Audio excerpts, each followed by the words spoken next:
സാറേ ഒന്ന് ഈ സൈഡിലേക്ക് ഇപ്പുറത്ത് വന്ന് എല്ലാം ഒന്ന് നിന്നിട്ട് അല്ല നേരെ എന്നാ അതെ ഒന്ന് നേരെ അതെ നേരെ കൈവിട്ടെ ആ ആ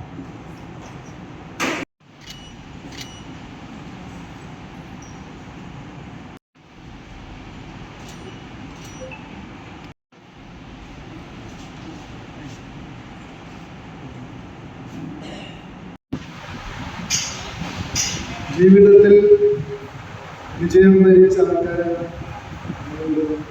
സന്നിഹിതരായിട്ടുള്ള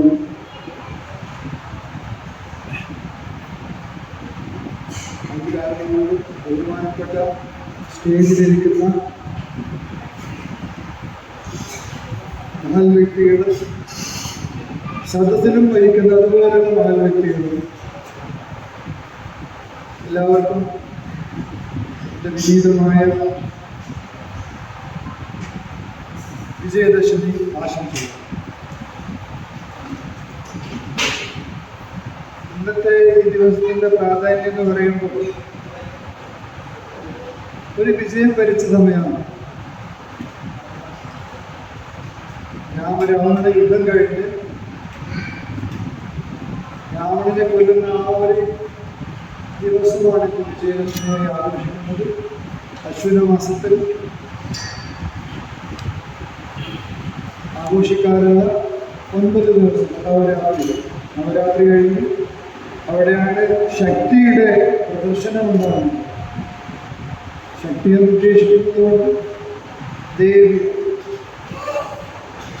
ആ ദേവിയുടെ വിവിധ തരത്തിലുള്ളത് കുട്ടിയായി ശൈലപുത്രി മുതൽ ഇങ്ങോട്ടുള്ള ഓരോ വികസനത്തിൻ്റെ ഉള്ള ഒരു ദേവിയുടെ രൂപം 9 ദിവസം പൂജിച്ച ശേഷം 10ാമത്തെ ദിവസമാണ് നമ്മൾ വിജയദശമി ആഘോഷിക്കുന്നത്.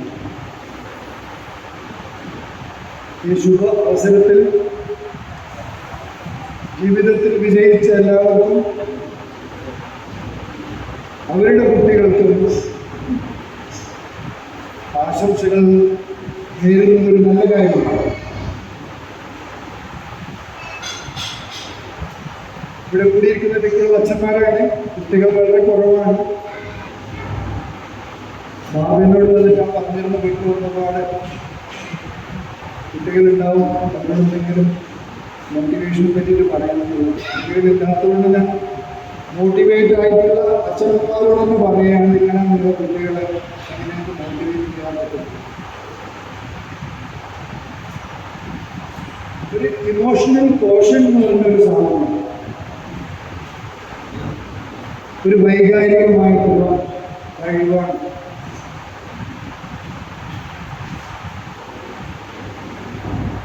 വൈകാരികമായിട്ടുള്ള കഴിവെന്ന് വെച്ചാൽ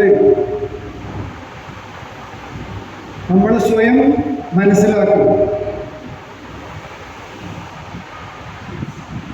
നമ്മുടെ കുറ്റം, കുറവ്, നല്ല കാര്യങ്ങൾ മുഴുവനും മനസ്സിലാക്കുക, നല്ല കാര്യം ചെയ്യാൻ വേണ്ടിയിട്ട് വീണ്ടും പ്രചോദനം ചെയ്യുക, മോട്ടിവേറ്റ് ചെയ്യുക. ജീവിതത്തിൽ നല്ല നല്ല കാര്യങ്ങൾ മാത്രം സ്വായത്തമാക്കിക്കൊണ്ട് തെറ്റായതിനെ തമസ്കരിക്കുക. അപ്പൊ തെറ്റായതിനെ തമസ്കരിക്കുക എന്ന് പറഞ്ഞാൽ തെറ്റെന്തെന്നറിയണ്ടേ? എൻ്റെ ശരിയും വേറൊരാളുടെ ശരിയും ചിലപ്പോൾ രണ്ടും ശരിയായിരിക്കുന്നില്ല. എൻ്റെ വളർന്ന ചുറ്റുപാടും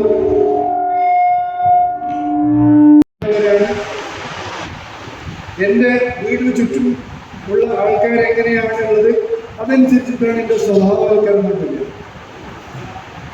കുറേ ആളുകൾ അപ്പോൾ ഒരാളുടെ തെറ്റ് ഒരാൾക്ക് ശരിയായിരിക്കാം. പക്ഷേ നമ്മുടെ ഭാരതീയ സംസ്കാരത്തിൽ ചില തെറ്റ് ശരികൾ നമ്മൾ പഠിക്കാറുണ്ട്. മനഃപ്രസാദം, സൗമ്യത്വം, എപ്പോഴും നല്ലത് പറയുക, നമ്മുടെ ഗുരു കാരണവന്മാരെ, അച്ഛനമ്മമാരെ, നമ്മുടെ മൂത്തവരെ ബഹുമാനിക്കുക. ഇത് നമുക്ക് പൈതൃകമായിട്ട് കിട്ടിയൊരു ക്വാളിറ്റിയാണ്. ഈ ക്വാളിറ്റിയിൽ അധിഷ്ഠിതമായി കിടക്കുന്ന ഒരു കഴിവ് നമ്മൾ ഉണ്ടാക്കേണ്ടതുണ്ട്. അങ്ങനെയാണ് ഈ സെൽഫ് കോഷ്യന്റ് സ്വയം മനസ്സിലാക്കുന്നതിനെ പറ്റിയിട്ടുള്ള കഴിവ്. ആ കഴിവ് സ്വയം ആർജിക്കുകയാണെങ്കിൽ ആർജിച്ചതിന് ശേഷം നമ്മളെങ്ങനെയാണ് മറ്റുള്ളവർക്ക് ഈ കമാൻഡ് റെസ്പെക്ട്. നമ്മൾക്കൊരു സമുദായത്തിലാണ്, ഒരു സൊസൈറ്റിയിലാണ്. ഈ സൊസൈറ്റിയിൽ നമ്മൾ എങ്ങനെയാ ഒരു കമാൻഡ് റെസ്പെക്ട്. അവർ സംസാരിക്കുന്നത് ബിഹേവ് ചെയ്യുന്നത് മനസ്സിലാക്കാം. അങ്ങനെ മനസ്സിലാക്കി അവരെ എന്നോട് പറയാൻ ആർക്കും സൊല്യൂഷൻ അതങ്ങനെയല്ല. സുഹൃത്തുക്കളെ സഹായിക്കുകയാണ്. നമ്മൾ സ്വയം ഒരു റെസ്പെക്ട് മറ്റുള്ളവരിൽ ഉണ്ടാക്കിയെടുക്കുന്നതാണ്.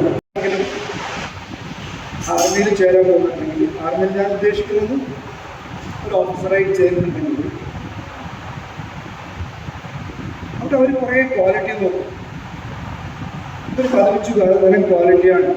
ഒന്നാമത് ബ്രെയിനുള്ളത്, രണ്ടാമത് മനസ്സിൻ്റെത്, മൂന്നാമത് ലീഡർഷിപ്പ് ക്വാളിറ്റി, നാലാമതാണ് ഫിസിക്കലായിട്ടുള്ള എന്നുള്ളത്.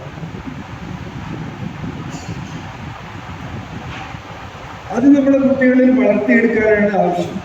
ഇതെല്ലാം ഈ ഇമോഷണൽ കോഷൻ. എല്ലാത്തിനും ഒരു പോസിറ്റീവായിട്ട്, ഒരു പോസിറ്റീവ് ആരെങ്കിലും ചീത്ത പറയുകയാണെങ്കിൽ അവരെ തിരിച്ചങ്ങോട്ട് ചെയ്യുന്നതിന് പകരം അവൻ എന്തുകൊണ്ടാണ് അങ്ങനെ ചെയ്യുന്നത്, ചിലപ്പോൾ അത് വേണ്ടെന്ന് പറഞ്ഞിട്ട് അല്ലാണ്ട് നമ്മൾ അങ്ങോട്ട് റോഡ് റേസിന് കാണുന്നില്ലേ, റോഡിൽ ഒരാൾ വഴി തന്നില്ലെങ്കിൽ നമ്മൾ പോയി അവനെ പോയി കഴിക്കുക, അവൻ്റെ പേരെ കൊണ്ട് വണ്ടി കയറ്റുക, അടിപിടിക്കുക. അതിന് പകരം മനസ്സിലാക്കി സിറ്റുവേഷൻ അനുസരിച്ചിട്ട് പ്രവർത്തിക്കുന്നതാണ്. അതിന് വേണമെങ്കിൽ നമ്മുടെ മനസ്സിനെ കൺട്രോൾ ചെയ്യാനാണ്. How do you control your mind? How do you control your thinking? കാരണം ഇതെല്ലാം ഉണ്ടാകുന്നത് നമ്മുടെ മനസ്സിലുള്ള തിങ്കിങ് കാരണമാണ്. അത് ഇമോഷൻ ഉണ്ടാകും. എന്തെങ്കിലും ഒരു കാര്യം വെച്ചാൽ നമ്മൾ അതിനെ പറ്റി ആലോചിക്കും. ഒരു ഇമോഷനോ അപ്പോൾ ഒരു ആക്ഷനോ അല്ല റിയാക്ഷനോ ഉണ്ടാവും.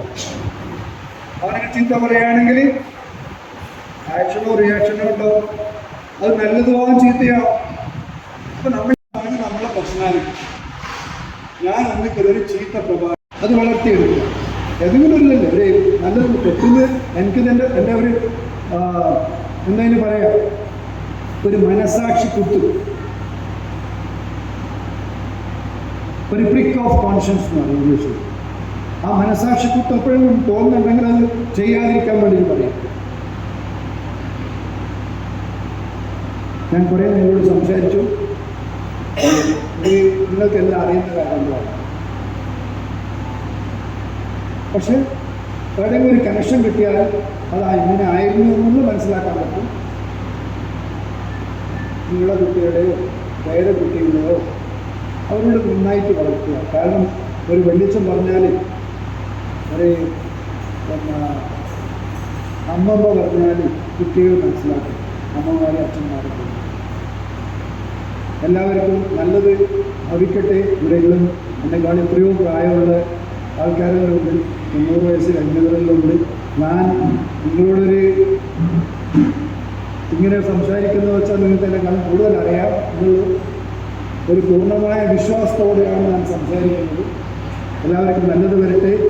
നിങ്ങൾ ഈ കാര്യം ചെയ്യുന്ന കാര്യം ഒരു കൂട്ടായ്മ, വിവിധ എക്സർവീസ്മെൻ ഓർഗനൈസേഷൻ നമ്മുടെ ഇടയിലുണ്ട്. ഇവിടെ അവരോരോരോ കാര്യങ്ങൾ ചെയ്യുന്നുണ്ട്. എൻ്റെ യൂണിറ്റിൽ ചണ്ഡീഗഡിലൊരു ഓഫീസറുണ്ട്. അയാൾക്ക് പണിയെന്തെന്ന് വെച്ചാൽ എല്ലാ കാര്യങ്ങളിലും പെൻഷൻ കാര്യം കിട്ടാത്ത എത്രയോ ആൾക്കാർ 10-40 കൊല്ലം മുമ്പ് നിയമിച്ചിട്ട് അവർക്ക് പെൻഷൻ കിട്ടാത്ത ആൾക്കാർക്ക് പെൻഷൻ കൊടുക്കുന്ന ഒരു ജോലിയാണ് അയാൾ പ്രൈവറ്റ് ചെയ്യുന്ന ആളാണ്.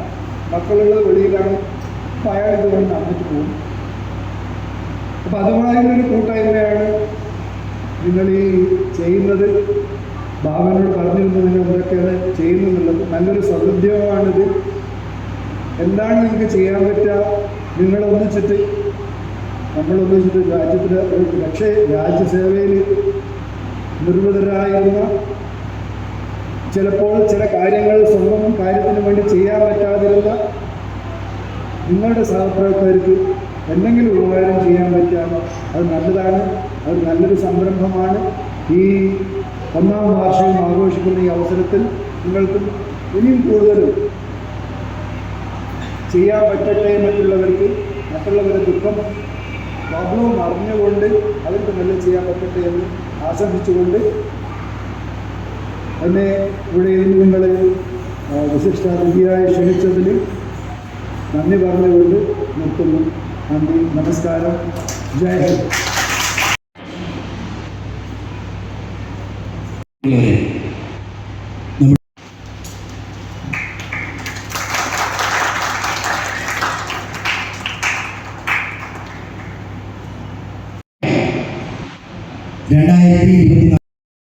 ഉന്നത വിജയം നേടിയ